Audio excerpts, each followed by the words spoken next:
Welcome back to Double Play. I am Chris Klemmer. Do a flourish or and something, I man. am here with Brandon Walker, and this is where we talk about two different sports movies. There it is. With the same sport. Today, Friday Night Lights. Can I? And Draft Day. Can I do and my co-host, Brandon Walker. This is Double Play, a podcast where we take a look at the best and the worst of sports movies. Today, we're taking a look at Friday Night Lights, and we're looking at Draft Day. Chris Klemmer, right beside me. How you doing, Chris? I think mine was more authentic. It felt more real. People probably enjoyed it more. Oh, you're right. Yeah, you're right. I'm not wildly successful at what I do. I'm not a terrifically handsome gentleman that knows how to deliver a fun, entertaining product to the millions and millions of Brandon Walker fans. What's up next on wrestling? You know, you've gotten really good at these little sneaky haymakers, haven't you? I have, yeah. Yeah. Yeah. Yep. Yeah. You know what? I actually did release a wrestling interview recently. I saw that, actually, yeah. So maybe... Yeah, warm my heart. maybe don't be so... I know you've had your struggles, but I'm rooting for you. I'm pulling for First Brandon of all, Walker. I'm on some very successful shows. Let's not act like the ones that got canceled are the only ones I do. Okay? Mm-hmm. So our successful movie we're talking about today is Friday Night Lights, which... Well, I would argue both of these were moderately successful. Yeah, I guess. Draft Day, I think... So this is where we're going to have a lot of discussion on this show. Okay. Because this is our third episode. Yep. On episode 1, we did Moneyball and Ed. Right. One of the most respected baseball movies and one of the worst movies ever put on film. Yeah. Last week, we did Hoosiers and Eddie. Right. One of the most beloved basketball movies and a Whoopi Goldberg as a coach movie. Coaching the Knicks. Terrible movie. Yeah. This week, we have Friday Night Lights and Draft Day, which I don't think Draft Day is nearly in the category of bad as much as those other two. I would agree with you. I mean, listen, is it a good movie? No. Most certainly not. Is it an abomination? No. It is not that either. Pretty stupid, though. The reason it's a bad movie is because of how stupid it is. The bones of the movie could have produced a good product. I agree. Unlike Ed, where there's no way that movie could ever have been good. Right. Like, there's no way a monkey with Matt LeBlanc if you simply ever good. Had a consultant or two to stop them from doing a couple dumb things on Draft Day, you've got a fine movie. Yeah, I think so. Oh, if more than a couple things, but yeah, I guess so. But I'm actually more anxious to talk about the good movie this week because you had seen Draft Day prior to this podcast. Yep. You had never seen Friday Night Lights. No. Take me into your mind of why you, a massive sports fan, never saw Friday Night Lights. I don't know. I that's a good question, I guess. I love the show. It's one of my maybe 5 or 10 favorite shows ever. I really, really, really enjoyed the show. And this, I had never read the book. Maybe I was kind of waiting to read the book, which I never really got around to doing either. So I don't know. Maybe it was just procrastination. The book came out when I was in 5th grade. I read it when I was in 5th grade, which is a heavy book for a 5th grader. But I was all into it. Now, I think this is a fascinating pair to discuss this movie because where I come from, the South, high school football is very much a massive deal, a big a religion. I don't think you come from a place that treats it the same. My high school didn't have football. Well, there you go. And plus, you playing football would have been disgusting. You would have been killed. Yeah. No, I would have had to have been like a punter or kicker, right? I don't think your leg could do anything Probably strong not. enough to be a punter or a kicker. I didn't play football. Maybe a holder. And what did you play? I was a receiver. Huh. Not really built like a receiver. That was 20 years ago. Yeah. And I, unlike ate a you, lot of food I since put then, on or? a lot of weight. Yeah. Yes. I live a happy lifestyle, and I don't waste away, and I don't look emaciated. So I was thinking I haven't seen any obese wide receivers, so it must have been kind of a weird town you go to. 6'5", 180. First of all, West Point, Mississippi is the #1 high school football program in the state of Mississippi, so put some respect on our name. I don't know. No, I was 6'5", 180 in high school. I was very skinny. I was ugly skinny, to the point where I was like you, but I was 6'5". Right. But Friday night, I'm 6'2". Huh? I'm 6'2". I don't weigh anything close to 185. You're not, I don't think you're not 6'2" either. I am. You ain't no goddamn. Well, stand up. No, I'm not going to stand up. Let's go. I'm not going to stand up. I'm sitting down. Why would I stand up? Stand up. I'm not 6'2". Okay, you're 6'2". No shit. I don't know why you're so angry. I'm not angry. You just called me a liar. You've been hostile towards me lately. Do you know that? Let's go over. Look at me. I'm sitting on this show with you. I'm trying to build your brand. I'm trying to make Chris Klemmer a big deal. Do you think you're hostile to me? Remember the last guy that tried to do it? He wanted to fucking kill himself. No, he's very happy. What have you think about how you've been hostile to me? Name one. What just happened? I said I'm this tall, and you're like, no, you're not. You called me already. You called me. That's witty banter. That's witty banter. Oh, that's what I'm doing. Witty banter. That's repartee. That's what I'm doing. I don't think you like when it comes back to you. I don't think a lot of people around here maybe give it back to you as much as rapport is one of those words that when I was growing up and I was reading books, I would read books and then I would take in media through watching, of course. And I knew what the word rapport meant, but when I would read, I didn't know that rapport was actually rapport. So I had another word that meant rapport in my mind that I read, and then so I never knew what rapport was spelled like. Well, people, actually, this is a Kirk Minahan thing. You brought him up. He would often say it's a good thing when people like mispronounce, like don't say the right words because it proves they're like a heavy duty reader. Like, because if you're young and you're they come up with their own ideas of what the word is. But there's nothing wrong with that. At least they know the word at all. Yeah, Horst Duver's another one. Yes, yeah. It doesn't look like it says right. So we're talking Friday Night Lights. Yes. Maybe as a host, give us some structure. I have to explain the plot of Friday Night Lights. No. High school football. You had never seen Friday Night Lights. No. And you have seen it now. Yeah. And I have asked you in the office, what'd you think? What'd you think? And you will never answer me. No. So I've been waiting 2 weeks to hear this. What'd you think? This is a very well-made film. This is probably the best football movie. I like Any Given Sunday more. Any Given Sunday is a movie that I think has like higher highs and lower lows. It's a messy movie. It's Oliver Stone. It's all over the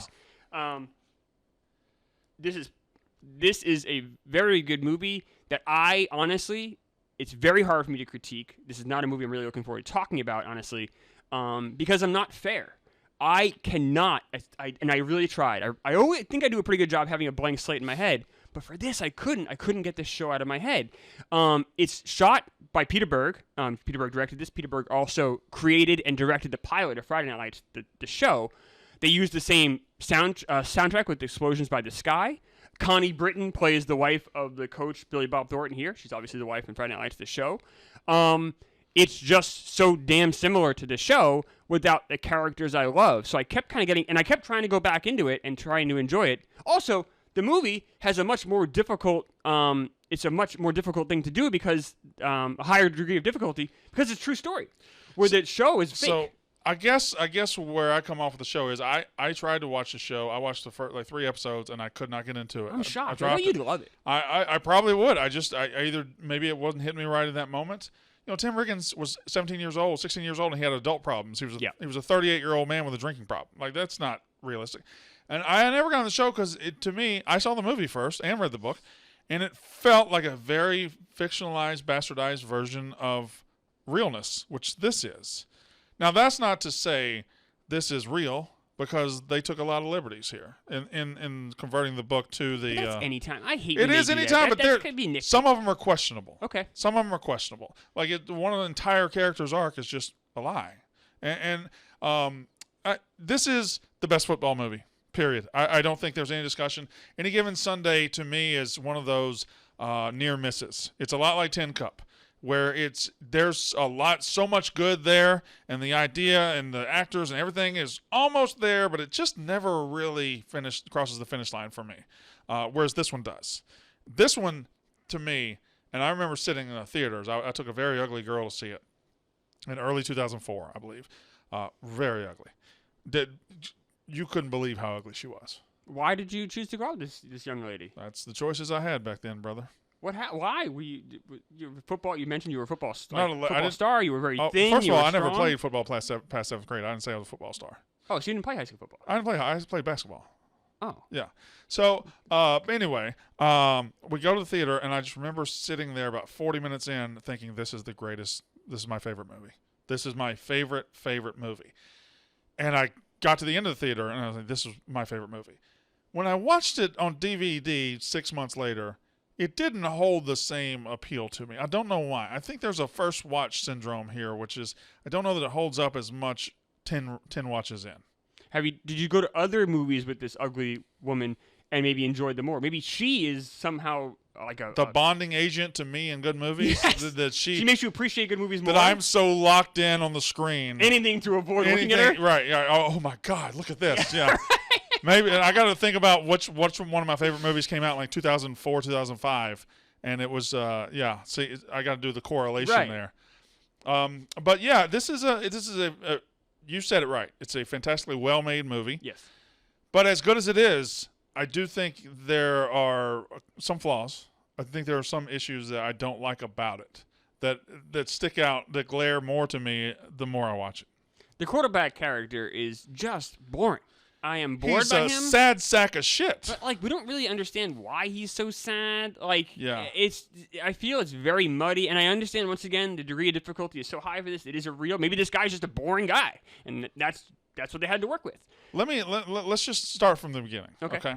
So, you start, and this movie does an incredible job of how important high school football is in Texas. There are other movies who have attempted that. Varsity Blues did it pretty well. That was just a shitty movie. It's not a bad movie though. But it follows the same. It's not as well made as this. Follows the same premise, of how it's life or death out there and stuff like that. The first scene is the quarterback sitting at the dinner table, the breakfast table, going over plays with his mom, who's obviously sick, and then they throw you right into. I like the way they throw you right into the season. As soon as he gets done with that, he gets up out of breakfast, and you got Boobie Miles, the running back. He's running to the field, and you see like 8 players in their journeys to drive to the practice field and have their first day of practice. 5 minutes into the movie, you're in your first day of practice in August in Texas high school football. Yep. And you go through the ups and downs of the season, and it feels like a Hollywoodized documentary, right? Yeah, which is what it is. It's what it is. Yeah. Yeah. I love it. It's just when I was watching it last night, there were a couple of things that I just didn't like at all. What do you mean? Maybe. Okay, I think some of the characters, the real life characters, to Hollywoodize them, they made them too stereotypical, maybe, or they made them too outlandish. I'll give a couple of examples. Okay, Tim McGraw's character. He's the dad of one of the running backs. He's the dad. And I think it gives a very good performance. Very good performance. Good actor. Yeah, he is. Within 5 minutes of the first practice, he is on the field beating his son. Yeah. In front of everybody. Like, no, I understand, okay, if I want to create a narrative, if I want to create a story arc, I want a conflict between 5 minutes in the first practice, he's beating his son, and the coaches and the players aren't doing anything about it? In fairness to the movie, this does take place in the mid-'80s. It's not obviously even taking place when this movie was made. I think that character is very poorly written. Yeah. He's always bad until maybe the very end. There's nothing likable about him. No, and I think we also need to kind of understand why this character is so upset. And this movie doesn't seem to take a lot of breaks to understand why people are behaving the way they are. No, it just kind of says they are what they are. Right. The second one is the character of Boobie Miles' uncle. And now I like this. There's nothing that's not true to form of a doting uncle or an uncle who gets attached to a star athlete. You're going to get a lot of those in the South, especially. That's very key, but I just thought the acting, the casting, and the stereotypical nature of his dialogue, he's just, at the first practice, he's just turned around and said, "Hey, y'all see that boy out there? Man, he can sure run, can't he? He can pass, too." He's like being this carnival barker. It's like, nobody talks like that. Nobody talks the way this guy talks in the movie. And I thought that those are two I noticed last night. I was like, there were some characters they should have dialed up, some characters they should have dialed back. So one scene I love with that uncle was when they're talking to... In the car? No, actually, with Billy Bob Thornton. Okay. And he's like, they get the doctor's report, they're all the doctors. They went to the doctor and they were told, "Look, your season's over." Yeah. They tell Billy Bob Thornton, "Oh, no, he's fine. He can play." And he's just very weak in that role. And he's like, Boobie Miles has the entire room, and the uncle is a small fraction of that space. And I like that because some people are just weak. Some people are that way. Some people are type Bs. And some people are, especially with someone like Boobie Miles, who's so gregarious. Yeah. You can see how he'd swallow up all the oxygen in the room. And some people just take a backseat, more comfortable with that. But we don't see that in film a lot. So I actually really enjoyed seeing someone not be the hero. Because I think in a poorly written movie, he's like, "Wait, Boobie, that's not the case. And I'm going to show you the way to salvation." Instead, he's just like, "Yep, what he said." The character of Booby Miles, I believe, is a little bit. It's a little much. Too much. Yeah. I mean, there's nothing really in the book that suggests he was walking around the locker room speaking in the third person the entire time and acting like he was. He was. He was an outgoing guy and he was a boastful guy, but I don't think he wasn't saying things like "Booby gonna knock him out with Nikes on my feet." Like that's just. It was just a lot. Okay, I'll ask this because I hear this a lot with The Last of Us, the show on HBO. So I'd write the weekly recaps for that, and I've never played the game. Yeah. And people be like, "But you didn't play the game. How can you?" It's like, well, it doesn't matter. I'm watching the show. I'm not commenting on the game. I'm watching the show. Has reading the book made you like this movie less? Because it probably shouldn't matter. No, because there was such a big gap of reading the book to watching the movie. I mean, when the movie came out, I was just dying for it. I was a fan of the movie before I saw the movie. That's how big I was into it. Now I've said I feel like I've done this on several shows, but I've focused on like 3 negatives on a movie that has probably 97% positives. No, that's fine. I mean, I think that's why I like doing a show like this with you. I'm thinking you a compliment here, is because like people.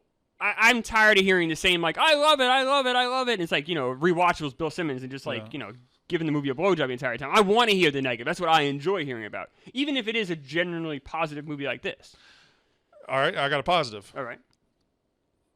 Billy Bob Thornton is a great actor, fine actor. Mm-hmm. Plays a lot of roles great. I could watch him be a high school football coach all day long.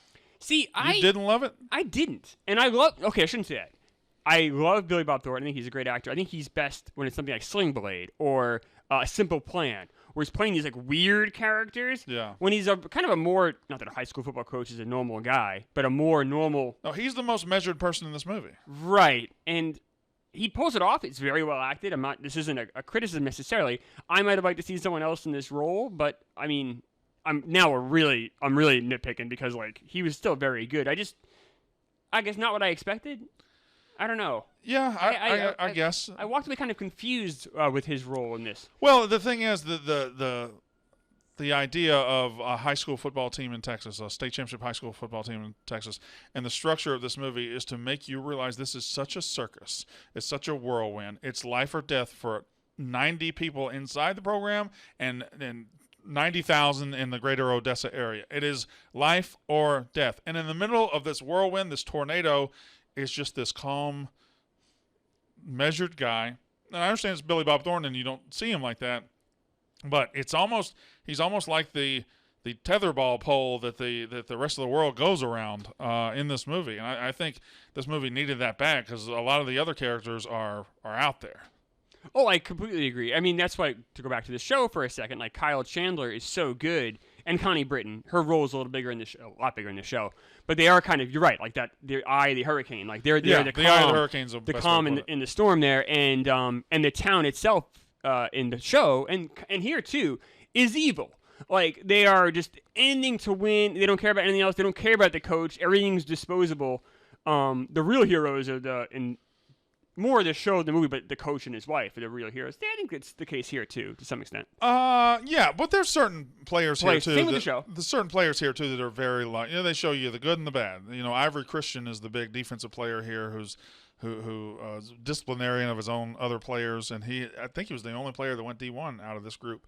But the guy that plays the Booster Club leader, is he also in the TV show? Brad Leland, yes. So does he play the same role in the TV show? Yeah, it's more defined. It's a bigger role in the show, and he's quite good. So in this one, he's just whenever they need an evil guy to come around and say, "Hey, this is what you're playing for." Because I remember there's a scene, and I think it's a Walmart, but if it's not a Walmart, it's Walmart adjacent. Yeah, they're in the park. It's a Walmart. Yeah, the coach and his wife are walking out, and all they did was go shopping, and he just pulls up in his car. He's like, "It'd be a real shame if y'all lost," and just basically tell him you're going to be fired if you don't win. Right. But yeah, what a son of a bitch that guy is. He is also a son of a bitch in the show? Yeah, he's in it. He's more defined. But at the end of the day, he isn't. He is like a bad person. Like, they try to make him kind of good, or at least proceed to be good. But by the end of the run, you're like, all these people are bad. Like, all of their motivations are bad. It is so. You grew up in. I'm kind of curious about this. So you grew up in this town where, I don't know much about West Point, Mississippi at all. But why would, to me, it's so weird. Like, why would anyone care about high school football that much? It seems kind of sad. It's a small town. That's what you've got. That's what you've got. That's the identity of the town. But, I grew up in New Hampshire. We didn't have a lot either, but I wasn't, going to, as a 40-year-old man, get that excited about a 15-year-old boy. Right, let me just tell you this. I'm from a town of about 8,000 people, all right? It's about 50, when I was growing up, 55% black, 45% white. It's a very, very diverse town as far as black and white goes. It had a Bryan Foods plant, which was Bryan Foods down south is like Oscar Mayer, hot dogs, bacon, stuff like that. That was our lifeblood. That's where everybody worked. 8,000 people in the town, 2,000 of them worked there, and their sons played at West Point High School. And it was just a hard-working town. And throughout the years, Friday nights, football. Starkville's a much bigger town with a lot more money. We go beat the fuck out of them. And Tupelo is 40,000 people, and they got a lot of birthplace of Elvis, and we go out there and beat the fuck out of them, And it's just that's what our point of pride was. And that's in West Texas, where you have a city every 25, 30 miles. You might dislike that city, but on Friday night, you and everybody in town could get in the car and go beat the shit out of them. And so was it more about town rivalries or town pride than it is about the football even? The football is the manifestation of the town pride. But the core of it, the reason people are so obsessed with it there is we all want to be a winner. We all want to be associated with a winner, right? But I guess it's odd to me that you choose to associate your victories or losses with a 14-year-old boy. I just don't understand. But if you think about that logically, okay, what inherently is more natural or better about growing up in New England and putting your hopes and dreams in a 27-year-old Dominican who you just like them because they signed a piece of paper saying they'll play and wear this hat. Mm-hmm. There's nothing different about that. It's all weird. Sports fandom as a whole is really absolutely. It's really fucked up. It's really weird. It's really weird. We get absolutely our days can be made or broken by what strangers do wearing a shirt. Yes. So inherently, is there any difference in me getting excited about the 15-year-old who wears WPHS on his shirt or the 29-year-old from fucking Walla Walla, Washington, who the Red Sox picked up last week? Is there anything inherently different? I guess. No. The answer's no. To its core, no. I guess there's other ways to look at it. It's like, all right, well, you're watching the best. It's kind of it's exciting watching your professional teams win. But to your point, though, I guess it's rooting for the high school kids. At least those are people that and kind of care about. That's you. About you. Then, you mentioned, my favorite athlete of all time, Pedro Martinez. Pedro Martinez has no idea if I'm alive or dead. Does not care an ounce about me. Yeah. Has no idea I exist. It doesn't matter if you. And he's my favorite athlete. So So I guess that extent it does make sense. I also understand town pride. It's just so different than how I grew up and how my entire region kind of even whether it be New York, the whole Northeast. We just don't have an understanding of this. Well, this country is different, right? Yeah. All over the country. It's not like this passion doesn't exist for high school football in Idaho. It doesn't exist in Montana. It doesn't exist in Maine. But in the South, it exists, and in Texas, it exists tenfold. And you got to understand, Texas is kind of its own world. It's its own world. There are states, then there's Texas. Right. Right? Oh yeah. It's 800 miles across. Their towns are dotted here and there. There's tiny towns that there are 50 people in. There's Dallas. It's just a massive, huge world. It's basically a country unto itself. And high school football is what's different about growing up in England and just worshiping the local soccer clubs? Yeah, no. I guess I attribute that more to kind of like you said, rooting for the Jets if you live in New York, or rooting for the Red Sox in New England. I guess it's just different for me. It's these are kids. I have a hard time. And one more thing. Yeah. I could play if I lived in Odessa.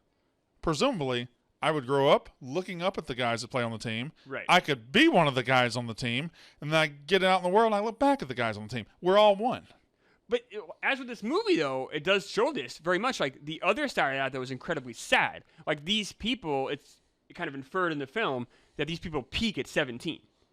And it's what a horrible way to live your life. I can't imagine. I try to always have as much fun as possible all the time, try to have the best life possible. Obviously, everyone, I think, does. But, I'm having the best time of my life now. Like, I would hate to think, like, oh, I peaked at 17. Now you have another 60 years to do what? Who cares if you peaked at 17? I think it's a sad way to live. Who cares if you... What does it matter? We're all Now you going to have peak. 60 years that you are looking back going, oh, I wish it was What if you this day. What if you peak at 44? That sounds much better than peaking at 17. Yeah, because you're 43. But if you were 16, 17 would sound great. No, I don't think so, because I think I don't want to spend that much time looking back. I think that's a bad way to live life. I think you should always want to look forward. Most people never peak at all. Oh, that's not true. Everyone peaks in theory. Maybe the peak is very small, or maybe the peak is very large. Most people never peak at all. What's your peak?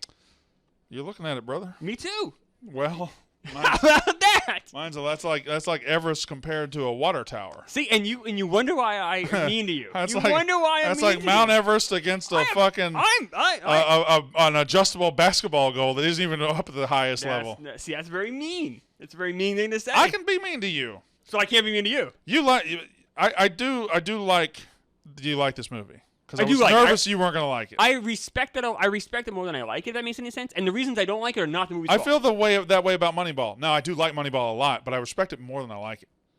I just love that movie. You love that movie, that's fine. But you understand that sports movies can do that to you where you can love a movie that you don't even respect it that much. Like, you recognize that that's not really that well made of a movie, but I just love it. In fact, we're going to talk about one in a minute that I like a lot more than I respect it. See, the entirety for me for this, where I keep saying respect and not love, it's all because of the TV show.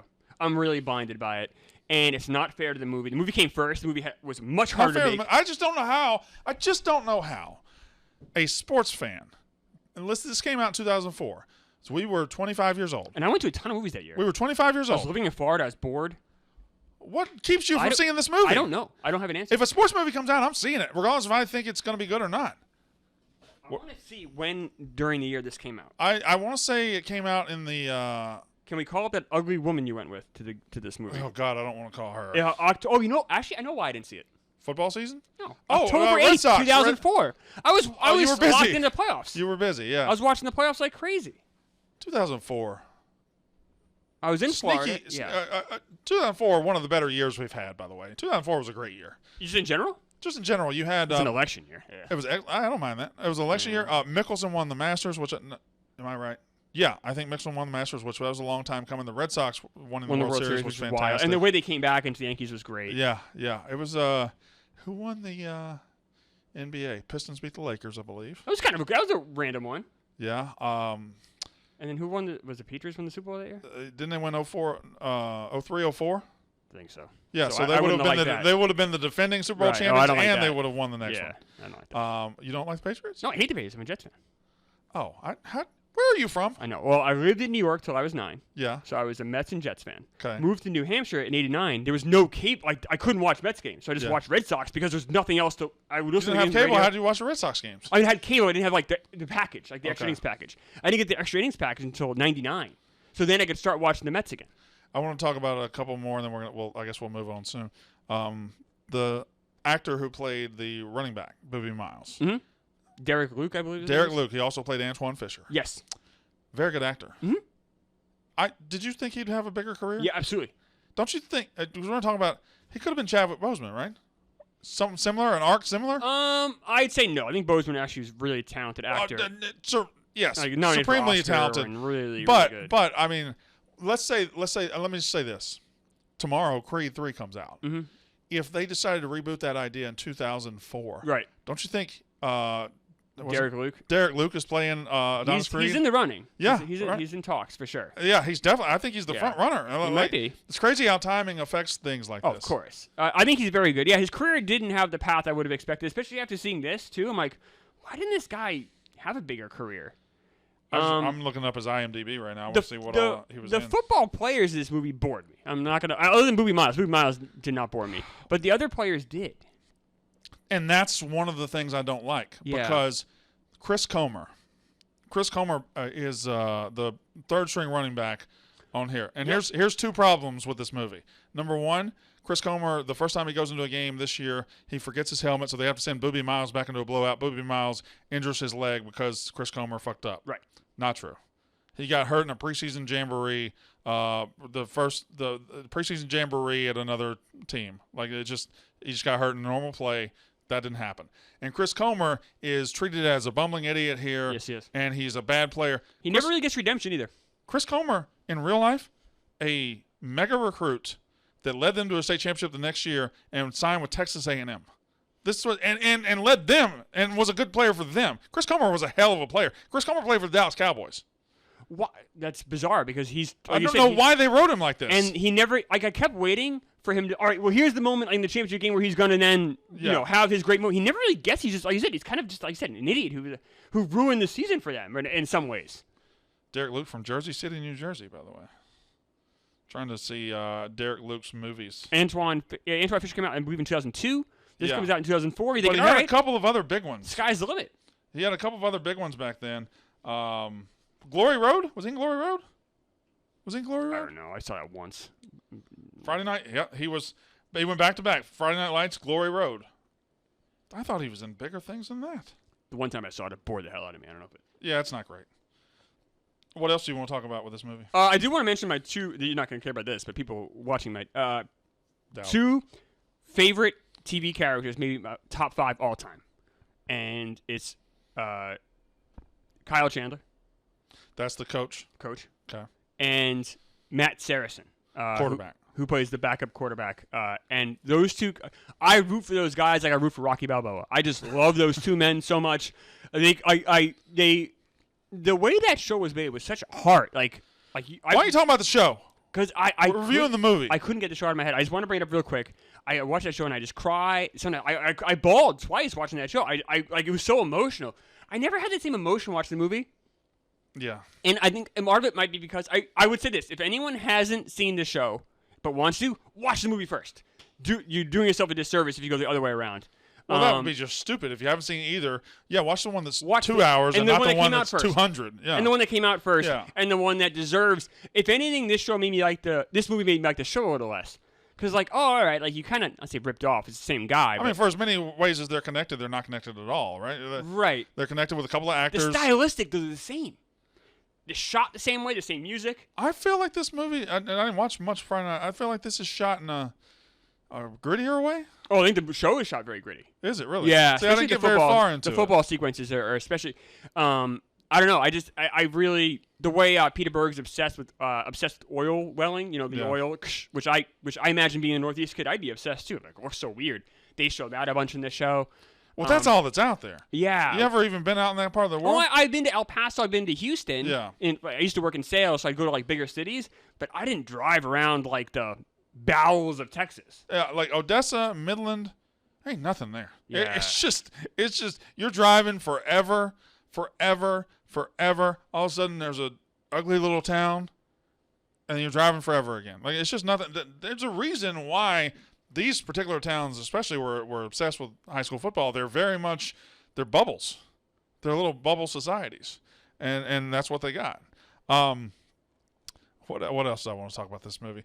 This movie does try to give you the emotional moments. It does. It has the Winchell's relationship or his protectiveness over his mother which is just doesn't really flesh itself out. Yeah, it's confusing. We never really know how sick she is, why she's sick. He fucks this girl at a party, and the girl's like, "Oh, how come nobody comes to your house?" And all his answers are one-word answers, like, "Oh, just can't come." It's really weird. Winchell's kind of relationship with Gary Gaines, where they go to the coin flip, and he's like, "No accidents" or something like that, whatever he says. And then at the end, Tim McGraw has just been a piece of shit the whole movie to his son. They come up short. They don't win the state championship, and he hugs him at the end. And that's nice, but it certainly doesn't hit the emotional highs that I believe the TV show. It kind of aggravated me because I think it let the Tim McGraw character off the hook. It's like, oh, no, he's a good guy in the end. It's like, no, this guy's a scumbag. This guy should have his kids taken away. Yeah, fuck this guy. This guy was a piece of fucking shit. Absolute bad person. I'm not kidding. If you've never seen it, the first scene of the movie is the first practice of August. Mm-hmm. He's on the field beating the shit out of his kid. For a while. Because his kid fumbled the ball. Right. Why? How come he can't hold the ball? In a practice. How come he can't hold the ball? Oh, at a practice. We're talking about practice. We're talking about practice here. And Coach Gary Gaines, we're talking about this measure guy, is just standing there watching it. I guess I didn't. That's a tough spot for him. It's like, do you get? I don't think that's a tough spot at all. Dad and his son. Hey, get your fucking ass off the field. I guess. Yeah, I guess you're right. It's like the dad and son thing. You don't want to get in the middle of that. I don't know. Get off the field. Yeah. We're working here. Yeah. Deal with him at home if you right. got to. Yeah. No, that's the right thing to do. You should be. Have you ever thought about coaching? I can't. I don't have the mentality. I get angry. I'm quick to anger, and I don't really have a very good strategic mind. I have a store. I have a lot of storage. Yeah. But not a lot of running power. Okay. I don't know how to say that, but I don't. I think you're making your case for yourself right now. How? Yeah. Giving you shit. Yeah. I've coached one team in my life. It was my daughter's 10-year-old softball team, and I hated it. Really? Yeah. Huh. Yeah, we went 0-8. But that was only there was only 2 teams in the league, and the other team had the good pitcher in the league. Okay. There was nothing we could do. You just played them 8 times? Played them 8 times. Oh, Jesus. All right. Well, that's bizarre. Yeah. Oh, so what do you give this movie? 1 to 100?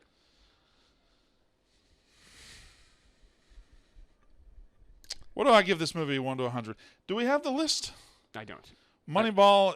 I gave it 96. I gave it 92. Yep. Hoosiers, I gave it 98. I give it 75, I believe. No, you gave it 83. I remember that. 83? I remember that. Right. Yeah. Okay. And I think I might have given it a 97. Friday Night Lights. I'm going to give a 91. Wow. I think it is the best football movie of all time. I put it one slot behind what I had Moneyball at. Football is not a sport that has been captured in movie as well as it probably should have. No. So when you compare it to baseball and boxing, football is lagging behind. Even basketball. I think basketball has better movies. Football, if you're an up-and-coming filmmaker and you want to do something, I think we need a football epic. The teams are too big. If they're wearing helmets, I don't really understand why it doesn't work, but it hasn't. This is a good movie, though. It absolutely is. And there are good football movies, but I don't know. This might be a great movie, but there's no other great football movies, right? So I give this a 91. I'm going to give it an 80.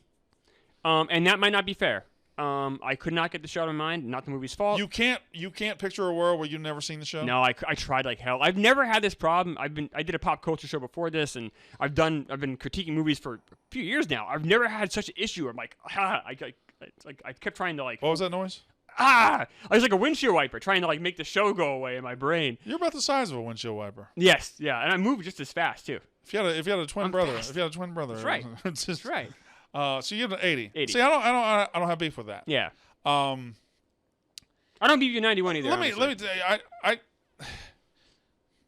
when it comes to rewatchable sports movies, this to me is a very good to great movie. I don't know how rewatchable it is. Oh, I was doing the same thing. Any Given Sunday is so much more rewatchable. This is not a movie. In fact, when I watched it 20 years ago, saw it in theaters, and I saw it 6 months later, it didn't hold up. I've probably seen this movie less than 5 times in my life. I've seen this movie more than I've seen this. And this came out a lot later. Yeah. And I've seen, like, Major League, for example. It's much worse. Major League I've seen hundreds of times. Hoosiers I've seen hundreds of times. Less than 5 for this one. Last night was either 4 or 5. So it's not that rewatchable, but it is fantastic. Very well made, good performances all around, very well directed. What's Peter Berg from? He's an actor. He used to be in the show Chicago Hope on CBS for years. I know, but he did something famous. What movie did it? He did, what is it, Soul Survivor? He did didn't he do the Baghdad, the Benghazi movie? He did that with John Krasinski, I believe. All right. Yeah, he's most known for Friday Night Lights. Yeah. The movie and the show. Want to talk about Draft Day? I don't like the way you said that. Want to talk about Draft Day? There you go. Yeah, let's talk about Draft Day. Okay. We have, like I previously mentioned, we have done movies on the show that were epically bad. Yes. That were entertainingly bad. This movie is a popular one to hate on Twitter. It's a popular one, and people say it's a bad movie. It is not a good movie, but it is certainly not the pits of hell that we've subjected ourselves to so far. It is not. This is a watchable movie, a very watchable movie. I have watched this a lot. What does that mean, watchable? Okay, if you've seen it once, you're at home 6 months from now. Yeah. You're bored. Yeah. You're flipping TNT. It's on. No. You don't ride it? Not even for a second. I would ride this a little bit. Immediately. There's so many options. I mean, like you have, all the streaming services. I can watch any movie I want. I don't really flip around very much anymore. Yeah, flipping around is kind of. But I'll try to put myself in the shoes of like 15 years ago when I was. See, I still would not have stopped. I also watch. I have YouTube TV, And, whoa, calm down. And what does that mean? You're just really showing your wealth off now. Is that expensive? No, I'm just fucking. Yeah, I have YouTube TV, and it caters to, it knows what I want to watch. Yeah. So I don't have to flip most at all. It's just like hillbillies screaming and like overalls, like whoa. It's hee haw reruns. It's Roy Clark sitting on a stump talking. Yeah, dickhead. But yeah. So draft day. First of all, I wrote down. I have some notes too. For Friday Night Lights, I wrote down 4 good things and 3 bad things. Friday Night Lights, it really gets me going in a football mood. The movie gets right into it. It feels like high school football and good actors. For bad, I wrote characters are too over the top. Some of the scenarios take away from the realness of it. But for draft day, the first thing I wrote down was Costner. If Kevin Costner's in a sports movie, you've got me. He's the greatest of all time when it comes to making sports movies. You got me watching it. Doesn't mean I'm gonna. You got me intrigued. You got me. Is he the greatest of all time when it comes to sports movies? Tell me a better one. I don't know if this counts, but Sylvester Stallone is better. Why wouldn't it count? Rocky's? Because he's kind of known just for one. You know what I mean? Like over the top. You act like Over the Top isn't a. He did a soccer movie too, Victory, which I haven't seen since I was like 5 years old. But so body of work encompassing other movies, franchises, and sports. Is there a more prolific actor than Kevin Costner? Prolific? I guess if you mean prolific by variety, then no. Bull Durham, Field of Dreams, Tin Cup, For the Love of the Game. For Love of the Game. This movie. Well, this movie is not one I. It's on there. I'm going to say something right now. McFarlane USA, really good. I haven't seen that. We're also missing a major one. What? I don't know. I thought we hit them all. That's all in sports movie. We're missing something. Maybe. Anyway, he's a sports movie Hall of Famer. Oh, he's the GOAT. He's the GOAT. Oh, I say Stallone is, but okay. I'm not going to fight with you too much. Why do you have to be this way? Why do you have to be this way? What way? Why can't you just accept what I'm saying? I was going to agree with you because you said it. I don't. How could anybody disagree that Kevin Costner is the GOAT in sports movies? I just did. I think Stallone is much better. I think Costner's great. I hate this. Can I ask you a question? This is like William Mays, Joe DiMaggio. It's like, can what I ask you a question? Both are great. No, first of all, William Mays is much better. Exactly, but both much are better than Joe DiMaggio. I don't argue with you. I'm just saying. Joe DiMaggio, the most overrated athlete in the history of American sports. I actually agree with you on that. Yeah. Okay, fine. Mantle or Mays. Like, Joe Joe DiMaggio's a piece of shit. He made people introduce him in front of elderly Ted Williams as the greatest living ball player. Ted Williams took a shit all over Joe DiMaggio. Agree. I don't think that has any relevance in his playing. Joe DiMaggio was a great player. Won the MVP in a year. Ted Williams won the goddamn Triple Crown. Right. 1947. Yes. They gave him the MVP. 1941, Ted Williams hit 406. Joe DiMaggio won the MVP. It's unbelievable how Joe DiMaggio, how playing in New York can Although I will say in 41 they won, 47 they won. I mean, the Red Sox only won once. But the Yankees won a lot. Yeah, they did. And there's Joe DiMaggio's a big reason for that. Was he ever the greatest living ball player as long as Ted Williams was living? No. No, he wasn't the greatest living ball player ever. No. He wasn't. Stan Musial was better. Oh, yes. Oh, yeah, of course. Yeah, if you told me I could only draft one, I'm going to start a team tomorrow, and they're both starting their career, Musial, every day. Yeah. And Williams, too. Williams, Mantle, Mays, Bonds. Aaron? Yeah. Without question. Trout. I keep going. A-Rod. A-Rod, probably, yeah. It's the steroids I don't really know, but like, yeah, right. I mean, right. Griffey. Pujols? Well, there's been some accusations of steroids. Someone might have written a blog. I like to think of Pujols as clean. For my sanity. I don't think he was clean, but I don't have any proof. They're going to keep him out of the Hall of Fame? I have to vote for him, right? You'd have to. But they're going to keep him out? Oh, Pujols. What do you mean you say I have to vote? You don't have a Hall of Fame vote, do you? Oh, I should. I think you should get one. I think so too. I'd vote for you to get one. Thank you. Even though I know more baseball history. Well, that's not true at all. I think we. I do know more than Sporkles we do daily. But you have to say I know a lot. You know an awful lot. Yeah. See, that's the difference. I can say you know an awful lot. You need to be the best all the time. You can be like, oh, Chris is the best, but I'm really good too. You're not confident enough in yourself. That's like a sign. Yeah, that's what I'm lacking. Confidence. It is. It's a facade. It's a show. You don't fool me, Mr. Emperor. You want to talk about draft day? Yeah, let's do that. All right, you had seen draft day? Yeah. What are your thoughts? It stinks. It's stupid. But It does stink. And it's nowhere near as bad as Eddie or Ed. Like you said, great word, depths of hell. This is not the depths of hell movie. Yeah. So this is not like historically awful. Actually, if anyway, this is by far the most frustrating movie we've seen. Because this movie could be really good. It could be really good. And it's really dumb. You've got Costner right there. You've got Dennis Leary, who works as the coach, right? No, he does not work. He does not work as the coach. I think he could work as the coach. I don't think so at all. You've got other actors. Is that Kai McBride sitting there owning Seattle? Yeah. You've got like actors. Sam Elliott. Sam Elliott. 4 lines. What are we doing? You have Sam Elliott for 4 lines. That's one of the things I wrote down was I got Sam Elliott and I'm using him for a phone call. They don't even know if they share a scene together. It's 4 lines on a phone, on a Motorola. Sam Elliott didn't even have to come to the set. No. Sam Elliott just said, "Hey, is there a football field near you?" He drives 20 minutes to that. That's all he had to do. Like, you have these actors at your disposal. You have this idea. The idea is good, but it is botched so severely by bad acting performances and by bad premises and by bad NFL draft strategy. And don't forget one more thing. They're fucking the NFL the whole time. That does not work. I don't think you can do it and be that much in bed with the NFL. You need to be a little darker, a little more edge.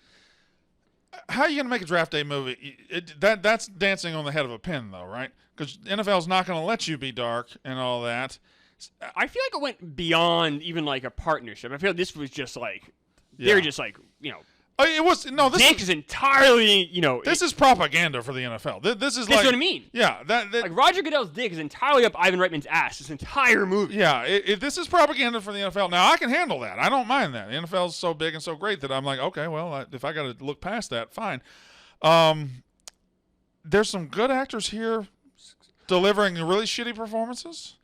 But what really sinks this movie is not the acting, is not the NFL fucking whatever. It is whoever was the consultant, whoever came up with the scenarios of the trades, whoever came up with the strategy they would use, whoever came up with these ideas that he would have the number 7 pick, and then he would trade for the number 1 pick, and then he would draft a guy who might have been top 20, and then he would trade back up to get number 6, and then he would trade for his original picks, and he would trade a top 5 pick for 3 second-rounders. What? Nothing about the actual strategy and draft night machinations match up with reality at all. Not even if it got close, fine. It doesn't get close. I have a question for you. Yeah. Is Sonny a good GM, or is the Jaguars GM just horrific?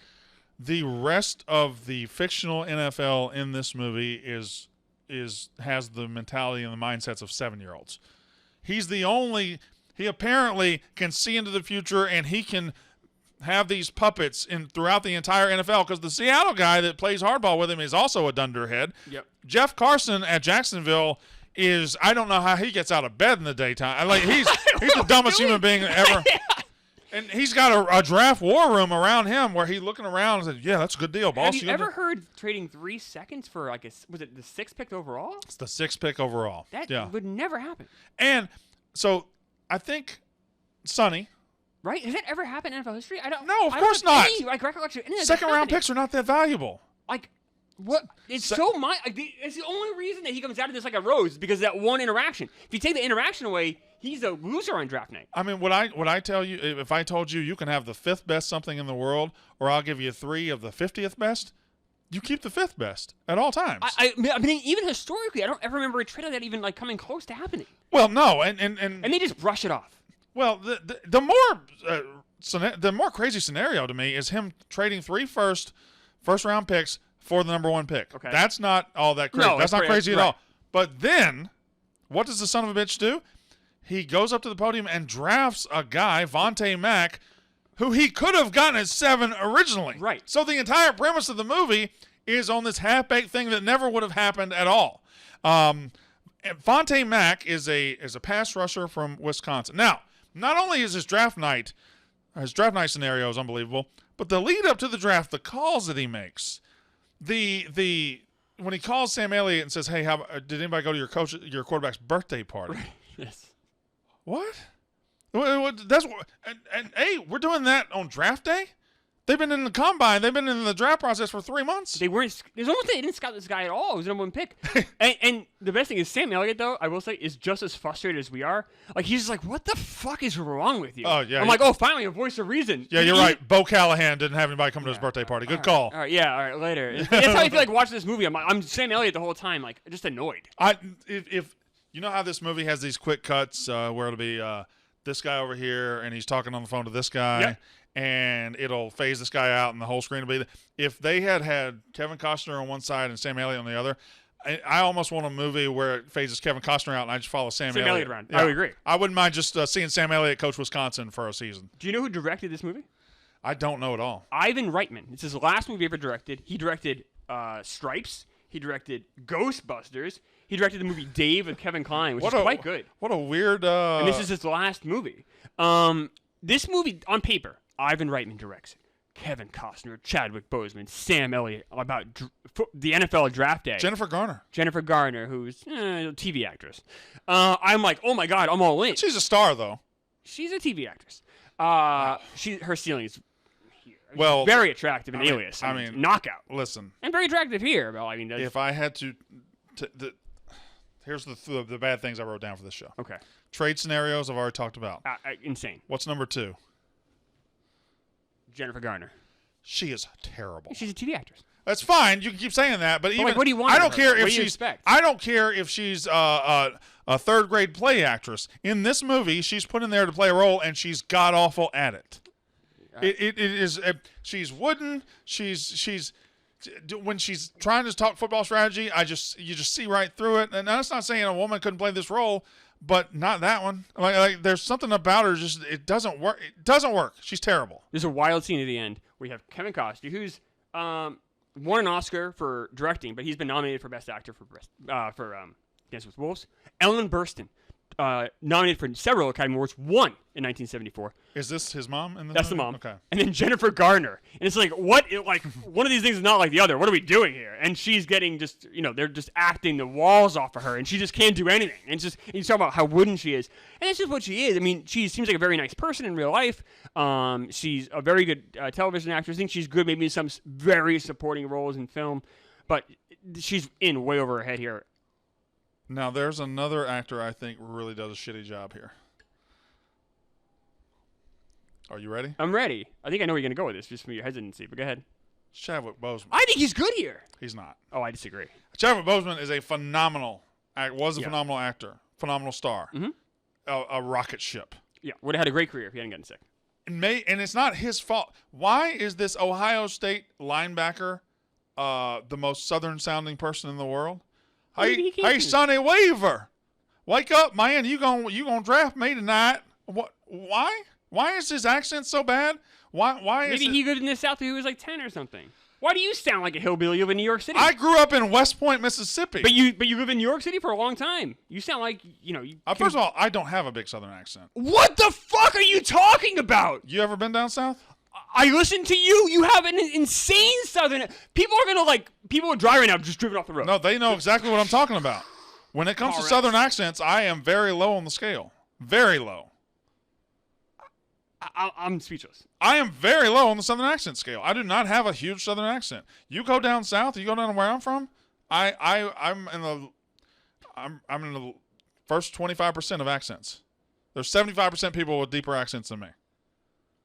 So when you go back home, are you like a city slicker? It's like, whoa, New York boys here. Well, then I do get a lot of that. Yeah, I do get a lot of that. But I mean, there are people in my hometown that talk like this all the time. That's the Southern accent, and that's how he talks. So what do we say you have then? Like, what do you call? That's not. I obviously just affected my voice. That's not how I talk. No. Like when you talk, I have a Southern accent. All right. But I don't have. But maybe he's like you. I don't have a severe Southern accent. Well, his was severe in this movie, and it was bad, and it was clearly a fake Southern accent. Yeah, it was not good. Do you know how old he was when he did this movie? Well, he died when he was 42. This is wild. So he's playing a 22-year-old man. Oh shit, he was 32, 38. He was 38. When did this movie come out? 2014. Damn. Why would you actually, I think he's good here. Why would you cast a 38-year-old to play a 22? It's very strange. I mean, Wood Harris was in Remember the Titans playing a 17-year-old boy, and he was 30. But isn't that weird? It's weird, but that's what Hollywood does, man. No, I don't know. That's strange. That's a reach. It's very weird. I do think this movie this movie didn't try to fill any roles with no names. There's weird polls. Like the same Elliott thing. Like Dennis Leary. He's awful in this. But they tried. Every role, they tried to fill it with somebody. They didn't try to... Kind of. You even had, like, the guy... Are you a Breaking Bad fan? No. A great show, by the way. This guy, Ted, who plays a major character in, like, season 2 and 3. He plays one of the GMs. It's on the phone for, like, 2 lines. Yeah. You're right. Like, every single role had to be someone you recognize in something, which yeah. I don't know if that's good or bad. They probably had NFL money behind them. And also, like, Reitman directed it. Maybe people, I don't know. It's weird. It's weird. It almost becomes just very distracting. So how bad is this movie? It's pretty bad. It's not awful.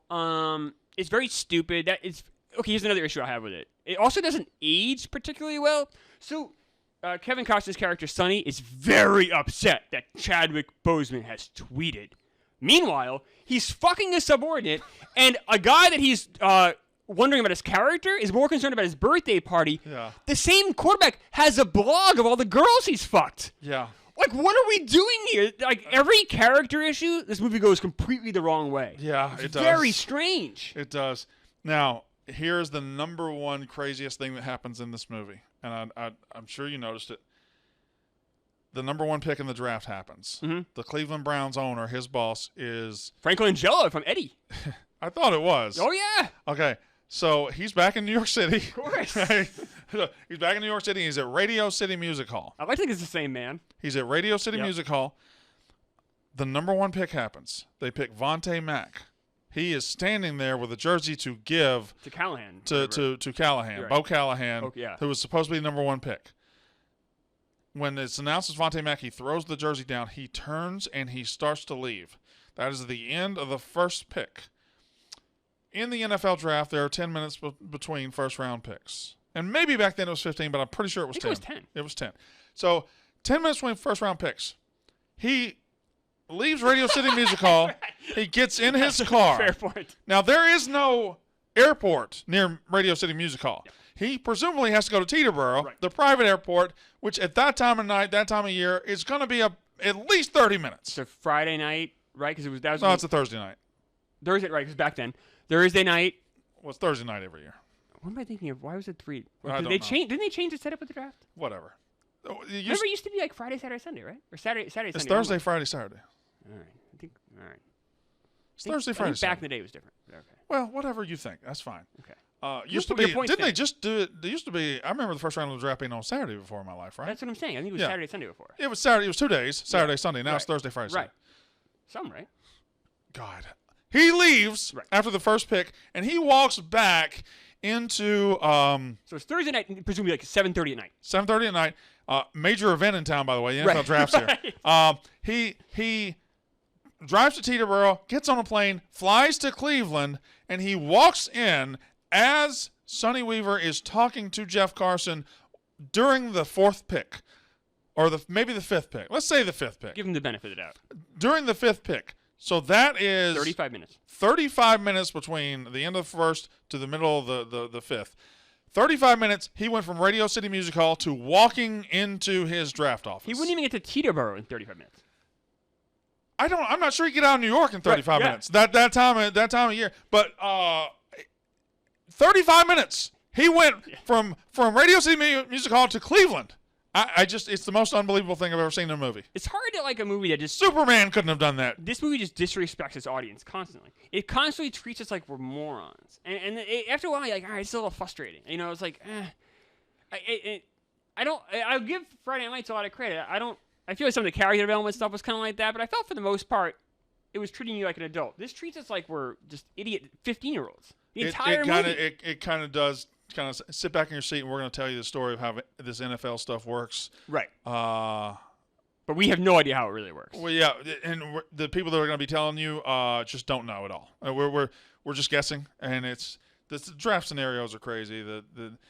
But now that he was kind of mailing it in too, honestly. You think Costner was? I think. Well, I mean, he had to know, right, that it wasn't a very good movie. I would guess. Was he mailing it in? Because I feel like Costner's Costner at this point. Okay, look at his performance in something like Field of Dreams. Yeah. Which is what we're talking about next week. Yeah. And then you compare it to this, and it's just like it's a different guy. Yeah. Even like Waterworld. This is watch Waterworld. This is a paycheck movie, right? Yeah. Which whatever, I guess it's so bad. I don't. It's so stupid. And it's just so mindless. All that being said, it's bad. It's bad. I can watch it. The seeing GMs talk back and forth, regardless of how stupid the subject matter is, always I'm a sucker for that. I'm just a sucker for hard driving bargains. I'm a sucker for Kai McBride sitting there with his arms folded as his GM goes over those things. I'm a sucker for the dad and his son, who's Arian Foster, who's a coworker of ours. Arian Foster and Terry Crews are a dad and son. The dad played at Cleveland. He just wants them to get drafted back. Like, I'm a sucker for all that stuff. Puffy's a bad actor here too. He's all right. Yeah. Bo Callahan. It's just distracting though. It's like, why do we need why is Puffy there? Yeah. It was like they did have. It's almost like they had the list of people available to be in the movie before they had the movie. I feel like there's a lot. Right. The names took a much more important role than the script. Yeah.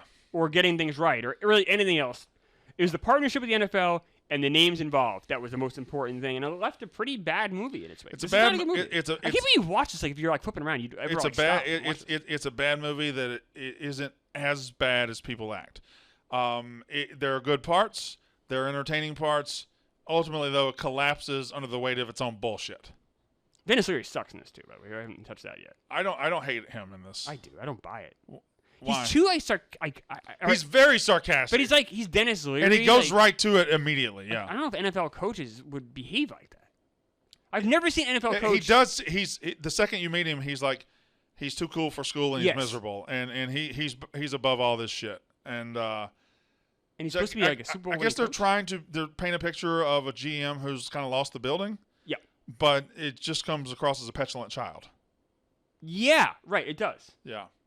Does Kevin Costner throws a laptop in this movie? Yes, he throws and a laptop. Sticks in a wall. It sticks in a wall like a sword. This random intern who's I guess there for comic relief, his laptop I guess for some reason, which is in Kevin Costner's office, and he picks it up because he's so frustrated. And right, he kind of like a throwing sword, a throwing star, like a ninja. Yeah. And it sticks into the wall. It sticks into the wall like it's got a blade on it. Yeah. It's just one of the weirdest things I've ever seen. I'd be lying though if I didn't say I kind of want to try that with an old laptop to see if it would work. I don't want to ruin somebody's wall, but I kind of would. Well, by the way, can I say this? I don't like this.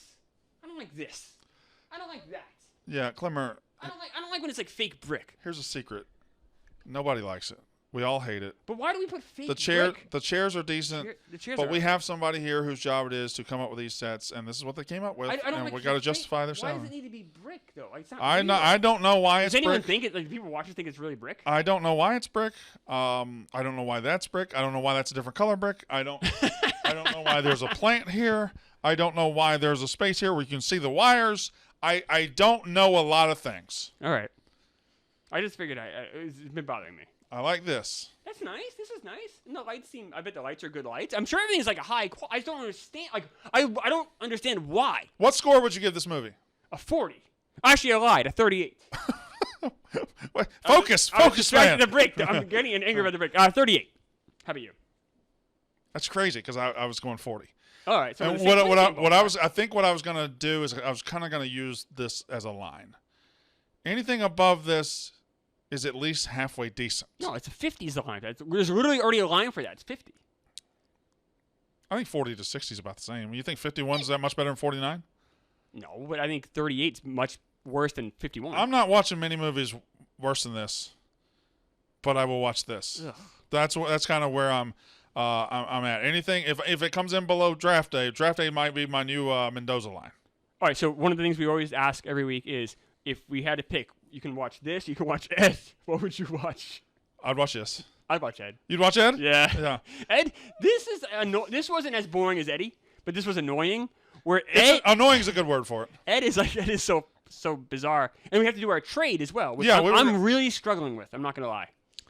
This is tough. It's a high school sports program and an NFL team.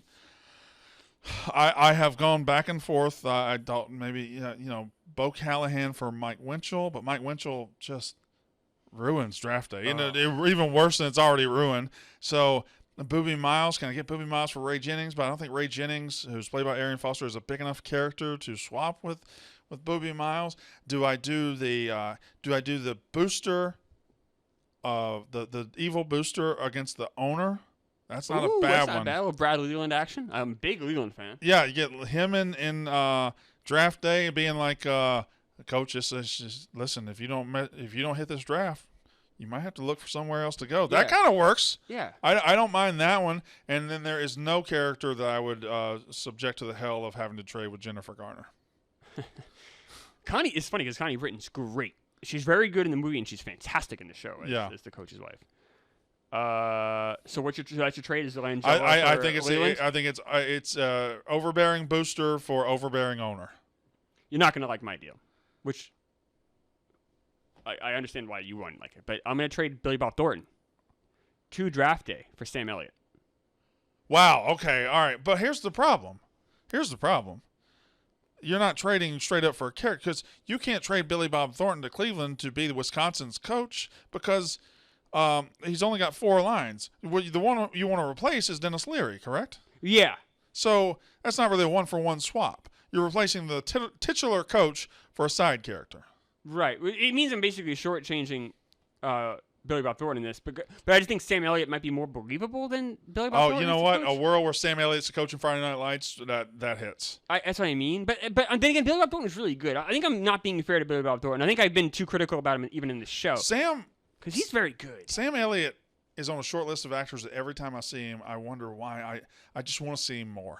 I've never seen Sam Elliott be like, No. Sam Elliott's great. Awesome in Tombstone. He's great. Sam Elliott's great in everything he's ever been in. A Star is Born. He's fantastic. He's fantastic in Star is Born. He's so good. When he shows up as Ron in Parks and Rec. Oh, yeah. He shows up as other Ron, and he's like, I forgot all about that. Yeah, he's awesome. He's like the antithesis of Ron Swanson. Yes. Oh, my God. Wow. I barely remember that. I missed that episode 10 years ago. Which I only watched a few episodes of this on Netflix, but The Ranch was a very popular TV show. Never saw it. He was the only one that I could stand on it. Yeah. It's a bad show. Ashton Kutcher. Yeah, show, it's a bad show, but he shows up and he's good. Sam Elliott's great. No, this is a tough one. I don't really have a compelling. I feel like this whole episode I haven't been very compelling with. Well, there's not a lot of main characters in this. There's a whole lot of characters. Yeah. It's very similar actually. Yes. You know a lot of people, but you don't know anybody. Right. And I don't care about a lot of them either in either movie.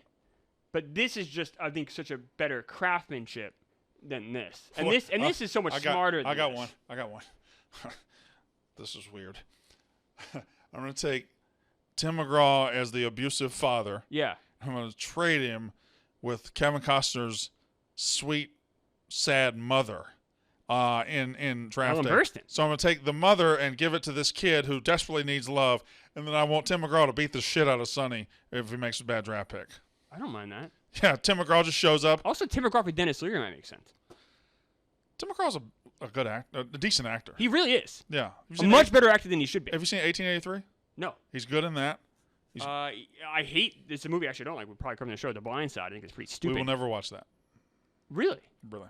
We'll never watch that for the show. I will never watch that. I will never watch that in my life. I will never watch that. Why? It's a work of fiction. It's bullshit. Well, that's a great reason to have that player was bought and paid for by Ole Miss. They cheated to get him, and it's absolutely fiction. I will not. I'll quit the show before you make me watch that. That's like a great. Don't you want to rip on the movie? I will walk off the show. But that's what we do. We rip on. If you say we're doing Blindside next week, I will not come back. I won't say that, but I would think you'd want to have a. Never watched Blindside. But this gives you a chance. I have had Michael Oher himself DM me and say, "You're right about this. You're right." This sounds like a great episode. I'm not doing it. Really? Really. All right. Well, we all have our. But next week.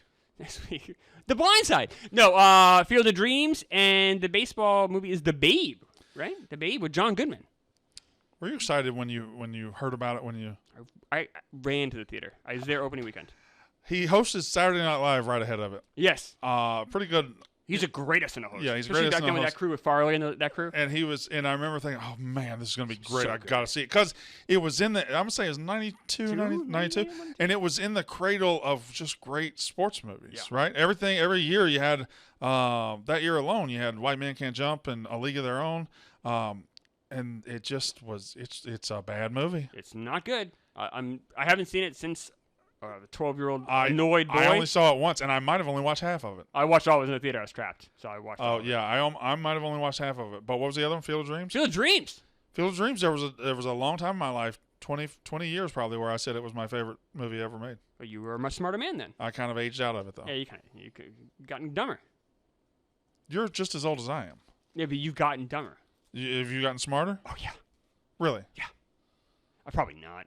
I wonder about that. Am I getting dumber as I get older? Probably. Can I get an exception? Would you sign off on this? We just had an exception with The Blind Side. Apparently, you're gonna freak out if we. My exception is out there. I pushed a guy a couple of years ago, so I can't physically touch anybody again. So right. I get fired if I punch somebody. Right. Yeah. But in here, you make me so mad. Can I just have one punch at some point? One punch on the history of the show. One? No, you can't punch me. You'd hurt me probably. You're a bigger man than me. You're very. I'd beat the fuck out of you. You're obese. You'd use that weight against me. I'd be hurt. Punching you looks so goddamn fun. Why? I feel like your bones would just collapse around. I've never my broken fist. a bone. I have very strong It would be bones. like what's that sand that you put your fist in and it forms. That's what I feel I've like. I've never broken a bone. I'm sorry. You're nothing but bone. I know, but I've never broken one. Is the show over? Oh yeah, I now I'm like, yeah, I'm not gonna lie, I really want to talk about Blind Side now, like all the time with you. Like I want to bring it up constantly. Field of Dreams and The Babe next week. Yeah, Field of Dreams, Babe. I love you all. No, you don't. Even the Minifans that hate you and want you dead. You don't like me.